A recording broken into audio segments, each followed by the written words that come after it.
kids sports tee, as you see. Baby's clothing. This is a shirt for a toddler.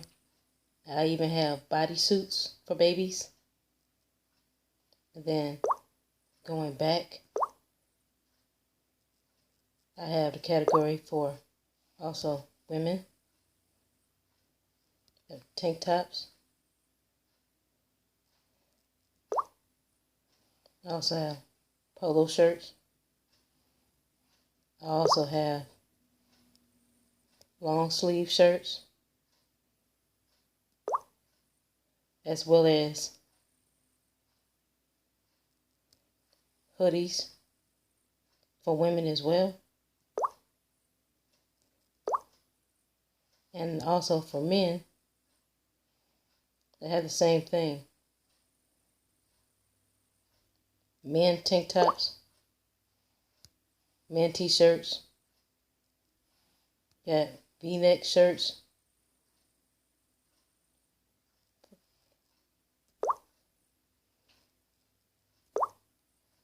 comes in a variety of colors, sizes.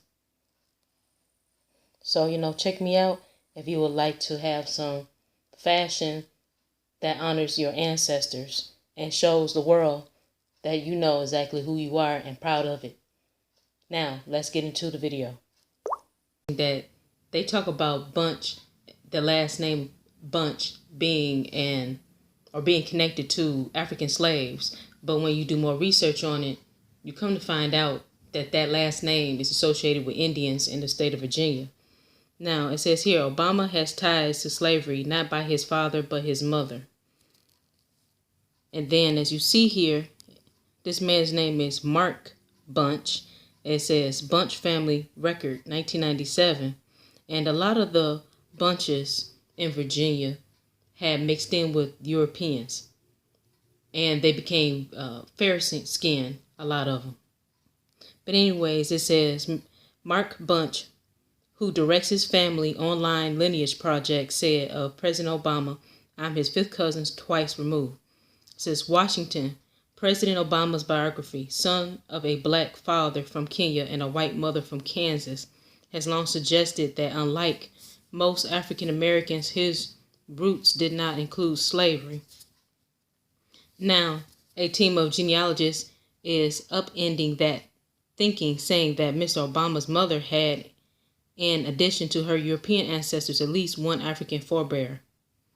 Now, that person, he could be African, but then again, he could have been American Indian, because we know that a lot of American Indians were shipped from here over to Africa and then gathered back up and brought back to America. So we don't know, right, for sure. And it says, and that the president is most likely descended from one of the first documented African slaves in the United States. The findings are scheduled to be announced on Monday by Ancestry.com, a genealogy company based in Provo, Utah. Its team, while lacking definitive proof, said it had evidence that strongly suggests, notice it says strongly suggests, they didn't say that it was true completely. It says, Mr. Obama's family tree on his mother's side stretches back nearly 4 generations to a slave in colonial Virginia named John Punch. In 1640, Mr. Punch, then an indentured servant, escaped from Virginia and went to Maryland. He was captured there and along with 2 white servants who had also escaped, but was put on trial. His punishment, servitude for life, was harsher than what the white servants received, and it has led some historians to regard him as the first African to be legally sanctioned as a slave years before Virginia adopted laws allowing slavery. And that's very interesting. And it says here, historians say there was a trade in human labor of both whites and blacks during the period in American history. There were also some free African Americans. Beginning around 1617, indentured servants were brought and sold, as were debtors, in the Chesapeake Bay region, said Ira Berlin. a University of Maryland professor, an expert in the history of slavery. But while those people were in an unfree condition, he said historians cannot pinpoint a date from the beginning of the slave trade.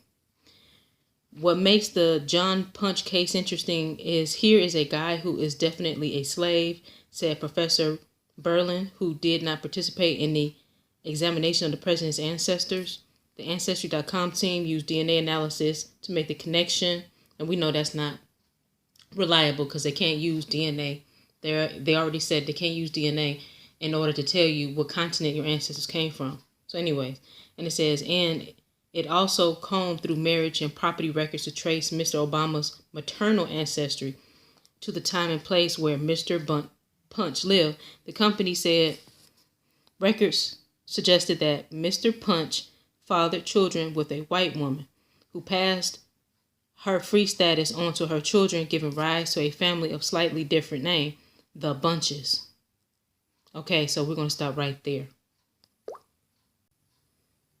And then on this website, they mention, as you see here, it says Lee and Smith, Collins, Gibson, Moore, Goings, Ramsey, Depth, and then you see Bunch. And Freeman, Mize, Barlow, Bolden, Mullins, and Hawkins, chiefly Tennessee Melungeons.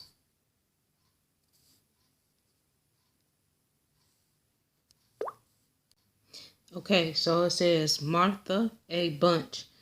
She published this on February 17th, 2019. It says, I am a descendant of John Bunch. That's the person that they claim that former President Obama descended from through his mother's bloodline. It says, my ancestry being Melungeon, as known and traced through ancestry records and family lore through decades. My father was Rob William Bunch, his father Joseph N.B. Bunch, his father Joel Joseph LaForce Bunch, his father's Solomon Bunch, his father Micah Jah, king of the Melungeons Bunch, his father Gideon Bunch, his father Paul Bunch, his father John B. Bunch, and his father John Bunch. My family was known. We are of Saponi and Cherokee heritage, Portuguese and German ancestry. The Bunch family line was recorded in 1190 in central Scotland, and then John and several other Bunches made the voyage to the colonies. I have been told throughout generations they came here originally from Scotland, and that the Bunch line was originally from Germany. My third great-grandmother was Lavinia Holder. She was Saponi. Paul Bunch's wife, Amy Susanna Bunch, was listed as Cherokee tribe. Both Gideon and his father, John B. Bunch, were identified, listed as mulatto.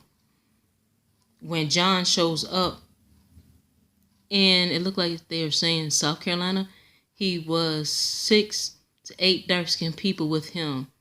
John Henry Bunch, 1690-1775, was listed as Cherokee Indian tribe. Paul Bunch's mother was Amy Winnegham, 1668-1726, from Cherokee tribe. From family stories passed down, my family has been told the Bunches were German, Portuguese, and that they then mixed in the colonies with the Saponi and then the Cherokee Indian bloodlines. It says, I go back 8 generations in America, and I am proud of all those that came before me that fought in the Revolutionary War to help form this country. I am humbled by my relatives that fought as the pioneers in the Carolinas and the Eastern Kentucky, despite incredible hardships of the lands and many personal discriminations they endured and overcame. I myself was born in Whitley County, Kentucky. Is where my father and many Bunch ancestors are from. Okay. But that's very interesting to see that this person here, his last name is Bunch. His first name, John. And it's very, very interesting. I think it's probably a connection between the two. And she said Saponi. And she said also Cherokee is in her bloodline, even though they consider them as Melungeons. So tell me, what do you think about this information? Did you know this information? To me, it sounds like more than likely that his mother, probably Obama's mother, that is probably part European from Scotland, since now we know where the origin of the name is from, either Scotland or German. And it could have been a possibility that that could have been the case, and he could have been a slave from that area, and that could have mixed in with some Indians or not. So what do you think about this information?